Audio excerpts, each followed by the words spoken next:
السلام علیکم ناظرین، خوش آمدید۔ ڈائبیٹکس انسٹیٹیوٹ پاکستان پہ ہم آپ کی خدمت کے لیے ہر وقت حاضر ہوتے ہیں اور آؤٹ ڈور فیسلٹی کے تحت یہاں پر ہمارے کنسلٹنٹس ڈائبیٹکس کی طبیعت اور ان کی صحت کا خیال رکھتے ہیں۔ مختلف پروگرامز ہم ڈائبٹیز پاکستان فیس بک پیج پہ آپ کے لیے پیش کرتے ہیں اور مختلف کنسلٹنٹ سے آپ کی ملاقات کراتے ہیں۔ آج کے پروگرام میں یعنی جب ہم کہتے ہیں ذیابیطس نو پرابلم اور اس کا حل بتانے کے لیے پھر ہم رجوع کرتے ہیں ڈاکٹر نوید شہزاد سے، جو کہ ہمارے کنسلٹنٹ بھی ہیں اور اینڈوکرینالوجی کے ایکسپرٹ بھی ہیں۔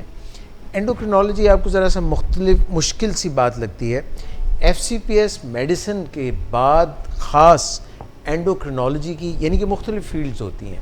میڈیسن میں ایم بی بی ایس کرنا ضروری ہوتا ہے پہلے، پھر اس کے بعد ایف سی پی ایس آپ نے کیا میڈیسن میں، اور پھر اینڈوکرینالوجی کی فیلڈ میں ایکسپرٹیز حاصل کی ڈاکٹر نوید شہزاد نے، اور وہ فیلڈ ہوتی ہے ان کا تعلق بنیادی طور پہ غدودوں سے ہوتا ہے۔ جیسے دماغ میں ایک غدود ہوتی ہے پیچوٹری گلینڈ، یہاں پہ تھائرائڈ گلینڈ ہوتا ہے، and so on and so forth, جس میں کہ ایک لبلبہ بھی ہوتا ہے جس سے انسولین نکلتی ہے اور اس کے علاوہ گلوکاگون بھی نکلتی ہے اور بھی رطوبتیں خارج ہوتی ہیں۔ ڈاکٹر صاحب، آپ کو میں خوش آمدید کہتا ہوں ایک دفعہ پھر سے پروگرام میں۔ Thank you sir. آپ پچھلے پروگرام میں جو ہمارا اعصابی نظام ہے، خود کار اعصابی نظام یعنی کہ آٹونومک نروس سسٹم، اس کے اوپر جو اثرات لانگ سٹینڈنگ ان کنٹرول ڈائبٹیز کے پڑتے ہیں ان پر آپ بات چیت کر رہے تھے۔ آج میں آپ سے یہ پوچھنا چاہوں گا کہ جو پیشاب کا سسٹم ہے جس میں ہم یورینیٹ کرتے ہیں، پیشاب کرتے ہیں، جب آٹونومک نروس سسٹم ڈائبٹیز کی وجہ سے افیکٹ ہو جاتا ہے تو مثانے کے افعال پر بھی کوئی اثرات مرتب ہوتے ہیں؟ جی، جس طرح ہم نے لاسٹ ٹائم بات کی تھی آٹونومک نیوروپیتھی کے اندر ڈفرینٹ چیزیں باڈی کی افیکٹ ہوتی ہیں، ان میں سے مثانہ بھی ایک جو ہے وہ اہم عضو ہے جس کے اوپر اس کے افیکٹس آتے ہیں۔ ٹھیک ہے، مثانے میں ہوتا یہ ہے کہ جب جو یہی خود کار جو اعصابی نظام ہے، جو آٹونومک نروس سسٹم ہے، اس میں سے جو نرو فائبرز جو جا رہے ہوتے ہیں یا جنہیں ہم تاریں کہہ سکتے ہیں نیورونس کی، یا جو ہے وہ کیا کہتے ہیں آٹونومک نروس سسٹم سے ریلیٹڈ ہوتی ہیں، جب یہ شروع میں افیکٹ ہونی شروع ہوتی ہیں، جب مریض کو شوگر ان کنٹرول چلے اور لمبے عرصے کے لیے چلے، ٹھیک ہے، لمبے عرصے سے مراد یہ ہوتا ہے کم سے کم 7-8 سال یا 10 سال اس کو شوگر رہی اور ان کنٹرول چلے، اس میں ہوتا یہ کہ شروع میں مثانے میں مریض کو جو ہے وہ پیشاب کی ارج نہیں آتی۔ ارج کا یہ مطلب ہے اسے پیشاب محسوس ہونا کم ہوتا ہے۔ جب پیشاب محسوس ہونا اس کو پتہ نہیں چلتا کہ مجھے پیشاب آ رہا ہے؟ ہاں، اس کو کم محسوس ہوتا ہے۔ مطلب ایسے ہی روٹین میں ہمارا جیسے مثانہ بھرتا ہے ہم فوراً واش روم کی طرف جاتے ہیں۔ ہوتا یہ کہ جب مثانہ جو ہے اسے پتہ ہی نہیں چلتا، مطلب تھوڑا سا بھی اب نارمل آدمی کو تھوڑا سا بھی پیشاب آئے گا تو وہ فوراً واش روم کی طرف چل جاتا ہے، چاہے مثانہ پوری طرح فل ہو یا نہ ہو۔ اس میں اس طرح ہوتا ہے کہ پہلے اس کو محسوس ہونا کم ہو جاتا ہے کہ مجھے پیشاب پتہ نہیں آ رہا ہے کہ نہیں آ رہا، مطلب اس سسٹم مرد اور عورت دونوں میں؟ مردوں میں زیادہ افیکٹو ہے، عورت میں بھی، دونوں میں بھی، لیکن جو یہ سسٹم ہے وہ زیادہ میلز کے اندر اس کی زیادہ سٹڈیز ہیں۔ ٹھیک ہے، فیمیلز میں بھی یہی افیکٹ ہوگا، دونوں کے اندر برابر ہوگا۔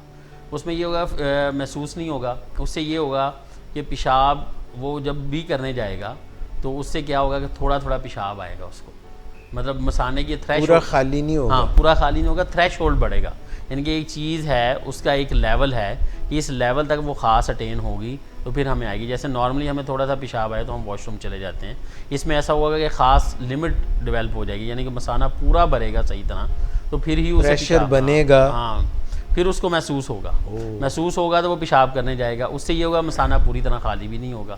جب وہ مثانہ پوری طرح خالی نہیں ہوتا اور جو ہے وہ اس کو پیشاب کی اس طرح سے ارج بھی نہیں آ رہی ہوتی تو ہوتا یہ ہے کہ یہ جو یورین ہے، جو پیشاب ہے، وہ اس کے مثانے کے اندر رہنا شروع ہو جاتا ہے۔ جب اندر رہتا ہے تو اس سے یہ ہوتا ہے کہ مریض کو بار تھوڑا یورین آتا ہے، ٹھیک ہے، اور وہ تنگ بھی ہوتا ہے، ٹھیک ہے۔ پھر جب یورین رہے گا تو یہ انفیکشن کا سورس بھی رہے گا، وہاں پہ جراثیم بھی آئیں گے، تو اس طرح جو ہے لوگوں کو یورین کی انفیکشنز بھی بار ہوں گی، اور بعض لوگوں میں ہمیں پہلی دفعہ کافی سارے مریضوں کے اندر پتہ بھی ایسا چلتا ہے کہ وہ کہتے ہیں کہ ڈاکٹر صاحب مجھے پیشاب کے اندر جلن ہو رہی ہے، ٹھیک ہے، پیشاب کم محسوس ہوتا ہے، یا پیشاب آنے میں دقت ہوتی ہے، یا پیشاب کے ساتھ زور لگانا پڑتا ہے.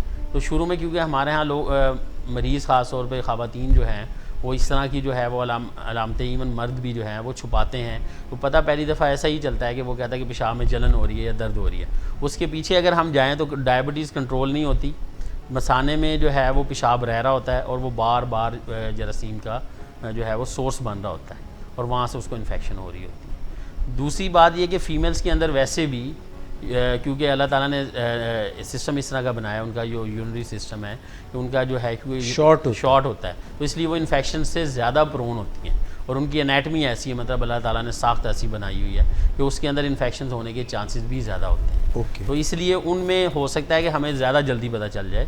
ٹھیک ہے، اس کے اوپر کوئی لٹریچر میں کافی ساری چیزیں ہیں، لیکن کوئی خاص کوئی اس طرح کی اسٹڈی نہیں ہے کہ ہم یہ کہیں کہ مردوں میں پہلے پتہ چل جاتا ہے یا عورتوں میں پہلے. لیکن اب ہم ایزیوم کر سکتے ہیں کیونکہ ان کے اندر کیونکہ علامتیں جلدی آ جاتی ہیں، مطلب کیونکہ ان کا سسٹم ایسا ہے اللہ نے بنایا ہوا کہ وہ ان کو جلدی محسوس ہوتا ہے کہ جو ہے ہمیں پیشاب میں انفیکشن ہو گئی ہے، اس کے اندر مسئلہ ہو رہا ہے، تو اس وجہ سے ہم اس کو ڈیٹیکٹ کر سکتے ہیں، ہمیں پتہ چل سکتا ہے. ڈاکٹر صاحب یہ تو آپ نے بتایا کہ ڈائبٹیز لانگ سٹینڈنگ ہو، ان کنٹرولڈ ہو، تو یہ مسائل جہاں پہ پوری جسم کے اوپر آ رہے ہوتے ہیں وہاں پہ یہ جو پیشاب کا نظام اس میں بھی آتے ہیں. ڈاکٹر صاحب یہ بتائیے گا کہ یہ جو کچھ لوگ خواتین خاص طور پہ یہ کرتی ہیں کہ ہمیں کھانسی ہوتی ہے تو پیشاب تھوڑا سا نکل جاتا ہے، ڈربلنگ کی ہوتی ہے شکایت، یہ کیا وجہ ہے؟ اس کا اس سے کوئی تعلق؟ اسے میں اصل میں ٹیکنیکل تھوڑا ورڈ سے اوائڈ یہ کہتے ہیں ارج انکانٹیننس، یعنی کہ مریض کو جو ارج تو نارمل ہوتی نہیں ہے، وہ یہ ہوتا ہے کہ جب وہ کھانسی بھی کرتے ہیں جو سفنٹر ہوتے ہیں، بیسیکلی سفنٹر اسی طرح سمجھ لیں جس طرح کوئی چیز ہے ایک نالی، اس کے ارد گرد آپ جیسے دھاگا لپیٹ کے کوئی چیز کو باندھتے ہیں یا لوز کرتے ہیں، اس طرح سفنٹر کو کہتے ہیں. یہ سفنٹر ڈس فنکشن ہوتا ہے، مطلب جو اس میں جو اس کو کنٹرول کر رہا ہوتا ہے یوریتھرا کے ساتھ، مطلب جو پیشاب والی نالی ہے اس کے ارد گرد ایک سفنٹر ہوتا ہے جسے دھاگے کی طرح سمجھ لیں. اس کا کنٹرول جب خراب ہوگا، کیونکہ وہ ہوتا بھی آٹونومک سے ہی ریلیٹڈ ہے، ہمارا جو خود کار اعصابی نظام ہے اس سے ہی وہ انر ویٹ ہو رہا تھا، اس سے اس کی بند یا کھلنے کا اس سے ہوتا ہے کنٹرول. اس سے یہ ہوتا ہے کہ جب وہ نارمل مطلب اپنا فنکشن نہیں کرے گا تو کیا ہوگا کہ مریض کھانسی بھی کرے گا، تو کیونکہ وہ ڈھیلا ہے، وہ ڈھیلا ہوگا تو تھوڑا پیشنٹ کو لیک کرتا رہے گا. ٹھیک ہے، اس کے لیے پھر یہ ہوتا ہے کہ مریض کو ڈفرینٹ اس کے طریقہ کار ہیں کہ ہم نے پہلے مریض کی اس میں جیسے گردوں کے ٹیسٹ کروانے ضروری ہیں، مریض کے پیشاب کا کلچر کروائیں تاکہ کوئی انفیکشن تو نہیں ہے جو اس کام کو زیادہ خراب کر رہی ہے. پھر ان ارج اور سٹریس انکانٹیننس، سٹریس کے اندر یہ ہوتا ہے کہ زور لگائیں تو تھوڑا نکلتا ہے. اس میں بھی کافی ساری کازز ہیں، جن میں سے ایک کاز یہ سفنٹر کا ڈس فنکشن ہے جو ہمارے پیشاب والی نالی کے ارد گرد ہوتا ہے. ٹھیک. ڈاکٹر صاحب نیوروجینک بلیڈر کیا چیز ہے؟ نیوروجینک یہی ہے نروز ایفرنٹ اور ایفرنٹ جو ہے، مطلب جو نروز آ رہی ہوتی ہیں ان کی سگنلنگ میں مسئلہ ہوتا ہے. ٹھیک ہے، اور نیورونز کام نہیں کرتے تو اس کی وجہ سے بھی بلیڈر بھرا رہتا ہے. مریض کو جو ہے وہ پتہ ہی نہیں چلتا کہ اس کے مثانے میں جو ہے یورین بھر رہا ہے کہ نہیں بھر رہا. نیوروجینک کو جو ہے وہ سسٹوپیتھی بھی کہتے ہیں، بلیڈر سسٹوپیتھی کہتے ہیں، کیونکہ جو ڈائبٹی کے اندر جو خاص طور پہ بلیڈر ہوتا ہے اسے نیوروجینک بلیڈر کہتے ہیں، کیونکہ یہ نروز کے ساتھ ایسوسیٹیڈ ہے. باقی بھی کنڈیشنز ہیں، ملٹیپل کنڈیشنز ہیں جس کے اندر ہو سکتا ہے، لیکن جو نروز سے ریلیٹڈ عام لوگوں کو سمجھانے، نروز سے ریلیٹڈ جو نروز آ رہی ہیں جو کہ ان سفنٹرز کو یا اس کنٹرول کو کنٹرول کرتی ہیں، وہ خراب ہوں تو اس کے بعد جو بلیڈر ہوگا وہ نیوروجینک ہوگا اور اس میں مریض کو کنٹرول نہیں ہوگا. ڈاکٹر صاحب یہ ڈائبیٹک خواتین یا جن کو یہ مسائل ہوں، پریگنینسی ہو چکی ہے پہلے یا کچھ ایسا، تو پیشاب روک بھی نہیں پاتی، نکل جاتا ہے، اس کا بھی کچھ اس کے لیے بلیڈر ٹریننگ ایکسرسائزز ہوتی ہیں. ٹھیک ہے، اس کے لیے ویریس ہیں، وہ آپ پیشنٹ کو ایسے بھی ٹرین عام کہہ سکتے ہیں کہ جو ہے آپ صبح جو ہے وہ اٹھیں تو مثانہ فل خالی کریں، کوشش کریں اپنا کر لیں. پھر یہ ہوتا ہے کہ ایک کریڈ منوور ہوتا ہے، اس میں یہ ہوتا ہے کہ ایبڈومن کے اوپر آپ جو بلیڈر جہاں پیٹ میں لوور حصے کے اوپر ہمارے جو پیٹ کا نیچے والا حصہ اس کے اوپر پریشر ڈالیں تاکہ جتنا یورین بلیڈر کے اندر ہے وہ نکل جائے. پھر دوسرا آپ جو ہے یہ بھی کر سکتے ہیں کہ مریض کو سیلف انٹرمیٹنٹ کیتھرائزیشن ہوتی ہے کہ جو نالی ملتی ہے وہ بار بار کریں اور اس سے یورین نکالیں تاکہ مثانے کے اندر یورین نہیں رہے گا اور وہ مسائل نہیں ہوں گے. دوسری یہ کہ کچھ دوائیاں ایسی ہیں کہ جو ان کاموں کو خراب کر دیتی ہیں. جیسے اگر ایک مریض کو ڈائبٹیز کی وجہ سے پہلے ہی مثانے میں کمزوری ہو رہی ہے تو کچھ دوائیاں ہیں وہ بھی نہیں دینی چاہیے. جیسے ہم جو ہے ٹرائی سائکلک اینٹی ڈپریسنٹس ہیں ہمارے یہاں, ایمیٹرپٹلین اور ایمیٹرپٹلین ہے.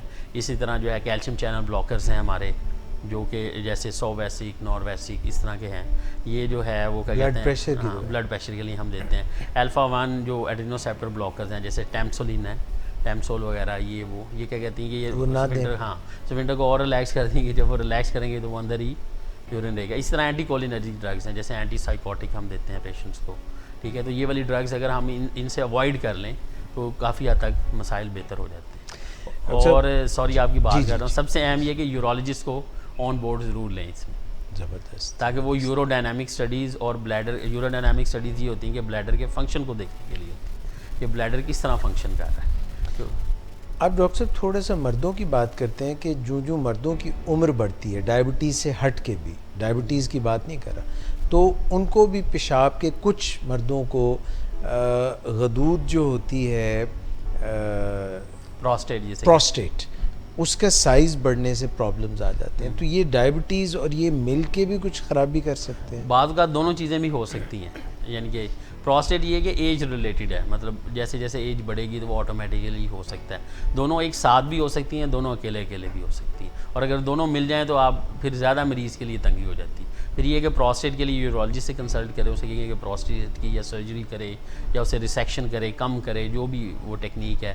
یا بعض کا میں نے آپ کو بتایا پیشنٹ کو سیلف انٹرمیڈیٹ کیتھرائزیشن, یعنی کہ بار بار 2-3 گھنٹے بعد وہ اپنا نالی ڈالے اور جو ہے پیشاب نکالے, یا پھر جو ہے اوپر سے پیٹ کے اوپر سے لوگ نالی ڈلوا لیتے ہیں.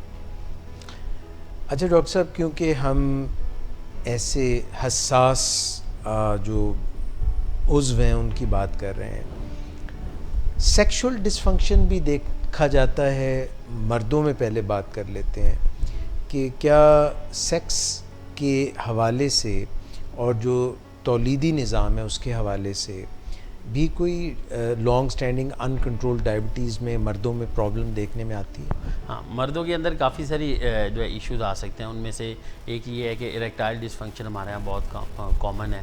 ٹھیک ہے, یعنی ذوف استادگی. ہاں, ذوف استادگی, یعنی کہ اس کو محسوس ہی نہیں ہوتا. مطلب یعنی کہ نارمل سسٹم یہ ہوتا ہے کہ آپ, اور اس کا بھی جو سارا جو سسٹم ہے وہ اسی سے ہی ہے, آٹونومک سسٹم سے ہے.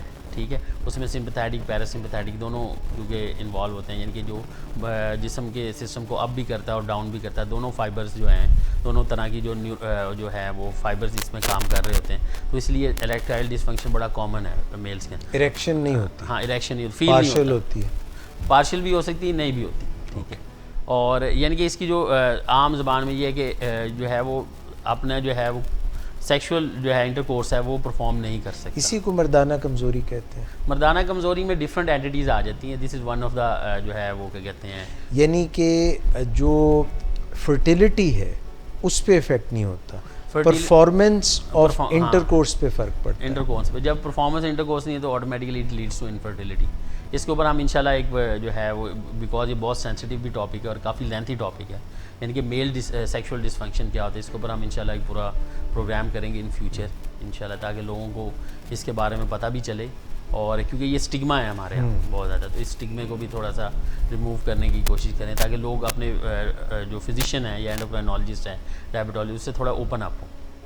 اچھا ڈاکٹر صاحب, خواتین میں بھی سیکشول ڈسفنکشن ڈائبٹیز سے ریلیٹڈ اس میں کوئی سمٹمز آتے ہیں جیسے lack of libido, lack of desire یا ڈرائینس آف ویجائنا؟ ہاں, یہ ساری چیزیں آتی ہیں. ڈرائینس آف ویجائنا بہت کامن ہے. ہم جو ہے وہ کیونکہ ڈائبٹیز سے سارا آٹونومک سسٹم افیکٹ ہوتا ہے, تو لاس آف لیبیڈو کیونکہ اس وجہ سے بھی ہوتی ہے کہ یہ ڈائبٹیز ان کنٹرول ہوتی ہے. تو ہم نے ایک پروگرام میں بات کی تھی, اس سے کوگنیٹیو ڈسفنکشن بھی ہوتا ہے, یعنی کہ دماغ کے اوپر بھی اثرات آتے ہیں. تو اس میں ڈپریشن اور یہ چیزیں جو ہے وہ الٹیمیٹلی لے کے جاتی ہیں ہمیں لاس آف لیبیڈو کی طرف. اور کیونکہ آٹونومک نروس سسٹم جو ہے وہ ہماری ساری جو ہے پسینہ اور سیکریشن سے ریلیٹڈ ہوتا ہے, تو اس لیے وہ جب سیکریشن نہیں ہوگی تو ویجائنل ڈرائنس ہوتی ہے, جس سے جو ہے ڈسپیرونیا ہوتا ہے, پینفل انٹرکورس ہوتا ہے, اور females they tend to avoid it. اور انفرٹیلیٹی پہ تو ہم نے بات کی تھی, کیونکہ ہم نے جسٹیشنل ڈائبٹیز اور اس پہ سارا کیا تھا کہ اگر ان کنٹرول ڈائبٹیز ہوگی تو it leads to infertility, conception نہیں ہوگی. ٹھیک ہے, یہ چیزوں پہ تو ہم پہلے بھی پورا پروگرام کر چکے ہیں. ڈاکٹر صاحب یہ فرمائیے گا کہ آنکھیں ہماری جو ہیں وہ ان کے اوپر بھی کوئی اثرات مرتب ہوتے ہیں؟ پہلے آپ بتا چکے ہیں کہ جب ڈائبٹیز کنٹرول نہیں ہوتی تو پیچھے جو ہمارا پردہ بصارت ہے اس پہ تو آپ نے فرمایا، کیا ہماری اور بھی بصارت کے اوپر آٹونومک نروس سسٹم کے حوالے سے کوئی اثرات مرتب اس ہوتے میں ہیں؟ یہ ہوتا ہے کہ ہماری آنکھ کی جو پتلی ہے وہ نارملی ہم اگر جو ہے تیز روشنی سے جو ہے کیا کہتے ہیں اگر اندھیرے میں جائیں یا اندھیرے سے تیز روشنی کی طرف آئیں تو نارملی جو ہے وہ ڈائلیٹ یا کانسٹرکٹ کرے گی یا ڈائلیٹ کرے گی تاکہ روشنی اتنی اندر جا سکے. اس میں ڈائبٹیز میں یہ ہوتا ہے کہ مریض کو رات کے وقت جب وہ اندھیرے میں جاتا ہے تو اس کی آنکھوں کی جو پتلی ہوتی ہے وہ اس طرح سے پھیلتی نہیں ہے. جب پھیلتی نہیں ہے تو اس کو چیزیں نظر نہیں آتی اور رات کو ڈرائیو کرتے ہوئے اسپیشلی جو ہے وہ اس کو مشکل ہوتی ہے. ٹھیک ہے، اسے نائٹ بلائنڈنس ہم کہہ سکتے ہیں. اسے ڈارک اڈیپٹیشن نہیں ہوتی، مطلب یعنی کہ وہ جب تیز روشنی سے اندھیرے میں جائے گا تو اس کو پتہ نہیں چلے گا کہ چیزیں کیا ہیں کیونکہ اس کی پتلی نارمل نہیں ہے، جس کی وجہ سے ڈرائیونگ میں خاص طور پہ مشکل ہوتی ہے. اور جب مریض کو یہ ہو جائے تو کوشش کریں کہ وہ ڈرائیو نہ کرے. ڈاکٹر صاحب آپ نے فرمایا کہ سیکریشنز پہ اثرات مرتب ہوتے ہیں، جلد پسینہ آنے میں اثرات مرتب ہوتے ہیں. مجھے نہیں ایگزیکٹلی پتہ کیا ہماری آنکھیں بھی اس میں ڈرائی ہوتی ہیں یا صرف کوئی جلد کے اوپر اثرات؟ جلد پہ زیادہ تر ہوتے ہیں کیونکہ جو سیکریشنز ہیں جو اس سے ریلیٹڈ ہیں وہ زیادہ تر ہماری جو مائکرو واسکولر جو ہیں چھوٹے چھوٹے جو ہماری کیا کہتے ہیں شریانیں ہیں وہ زیادہ تر جلد پہ افیکٹ ہوتی ہیں، جلد پہ زیادہ ہوتی ہیں جس میں پسینہ کم آتا ہے. جب پسینہ کم آتا ہے تو وہ پھر ہم آگے ٹاپک پہ ڈسکس کریں گے انشاءاللہ تعالیٰ. اس میں یہ ہوتا ہے گلو اینڈ اسٹاکنگ میں ہوتی ہے، یعنی کہ پہلے ٹانگوں کے اگلے حصوں تک ہوتی ہے اور پھر ہاتھوں میں اسی طرح گلوز جہاں وہ جیسے گلوز پہنے ہو اور جیسے جرابیں پہنی ہو وہاں پسینہ نہیں آتا، وہاں پسینہ نہیں آتا، اس سے اسکن ڈرائینس ہو جاتی، اس سے ڈرائینس ہوتی ہے. اسکن ڈرائی ہوگی تو کیا ہوگا، مریض کو خارش ہوگی. جب خارش ہوگی تو زخم بنے گا، زخم بنے گا تو پھر اس سے آگے مسائل پیدا ہوتے ہیں جس میں ہم بعض اوقات مریضوں کو ایگزیما بھی لوگ کہہ دیتے ہیں کہ یہ ڈرائینس کی وجہ سے ایگزیما ہو رہا ہے، جسے عام زبان میں مجھے لوکل ورڈ بھول گیا اس کے لیے، تو وہ بھی ہو سکتا ہے. ہاں چمبل جسے لوگ کہہ دیتے ہیں. خشکی ہوتی ہے بیسیکلی، اس سے مریض خارش کرتا ہے، وہ ایک سائیکل شروع ہو جاتا ہے تو اس کی وجہ سے وہاں پہ جو ہے بعض اوقات انفیکشن بھی ہو جاتی ہے، سیلولائٹس بھی ہو جاتا ہے. ٹھیک ہے، اور اس جگہ پہ سوزش بھی ہو جاتی ہے. تو یہ اس کی وجہ. اسی طرح جو نیلز ہیں جب ساری پوری سویٹ کی جائے گی تو نیلز بھی خشک ہوتے ہیں. ٹھیک ہے، تو اس لیے جو ہے جب یہ والے مسائل آنے شروع ہو جائیں تو اس وقت مریض کو چاہیے کہ وہ ذرا اپنے اسکن کو ذرا موئسٹ رکھے. ٹھیک ہے، ایسے ہی جو ہے وہ گارمنٹس پہلے جو کولنگ ہو، یعنی کہ وہ اتنے زیادہ جو ہے وہ نہ ہو جیسے ململ کی طرح کا نہ ہو، کپڑا نہ ہو ایسا، یا ایسے انوائرمنٹ میں نہ جائیں جہاں پہ جو ہے وہ گرمی ہو تو پسینہ نہیں آئے گا تو آٹومیٹیکلی اسکن جو ہے وہ ڈسٹرب ہونی شروع ہو جائے گی. ڈاکٹر صاحب پیریفرل نیوروپیتھی، اب آپ کیونکہ آٹونومک نیوروپیتھی کی بات کریں تو اس کو پیریفرل نیوروپیتھی سے کیسے کنیکٹ کریں گے آپ؟ اچھا، پیریفرل نیوروپیتھی پیریفرل اس سے ڈفرینٹ ہے. ٹھیک ہے، اس کی یعنی کہ پیریفرل جو نیوروپیتھی ہے اس میں کافی ساری آگے ٹائپس ہیں، لیکن ہم جو عام طور پہ لیتے ہیں وہ پاؤں میں سنپن ہونا، اس کو پیریفرل نیوروپیتھی کہہ دیتے ہیں. اس کی کافی ساری اینٹیز ہیں. یہ بالکل ایسی ہے جیسے آٹونومک نروس سسٹم افیکٹ ہوتا ہے. اسی طرح جو ہمارا پاؤں کا نظام ہے، پاؤں میں سے جو تاریں جا رہی ہیں جو کنیکٹ ہوتی ہیں اور ہمیں بتاتی ہیں کہ کون سی چیز کہاں پر ہے، تو اس سے جو افیکٹ ہے اسے کہتے ہیں پیریفرل نیوروپیتھی. ٹھیک ہے، اس کے اوپر ہم انشاءاللہ تعالیٰ اگلے پروگرام میں ہم پوری بات کریں گے اس کی مختلف کون سی اقسام ہیں.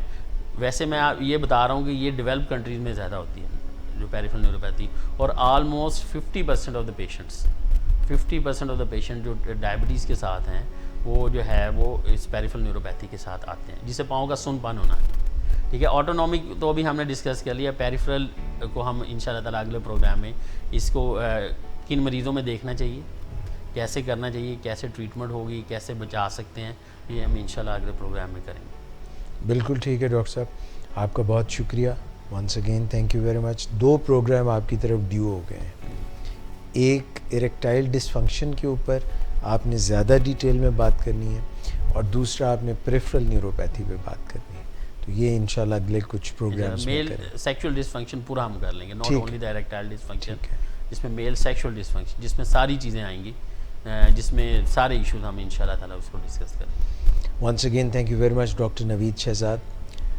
ناظرین، آج ہمارے ساتھ ایک دفعہ پھر سے ڈاکٹر نوید شہزاد ہمارے جو ہے کنسلٹنٹ ہیں اور اینڈوکرینولوجسٹ ہیں، بات چیت کر رہے تھے اور جو مختلف ڈائبٹیز سے ریلیٹڈ بیماریاں ہیں ان کے اوپر ہم بات چیت کر رہے تھے. انشاءاللہ پھر اگلے کسی پروگرام میں مزید بات چیت کریں گے. اپنا بہت خیال رکھیے گا. انٹل نیکسٹ ٹائم, اللہ حافظ.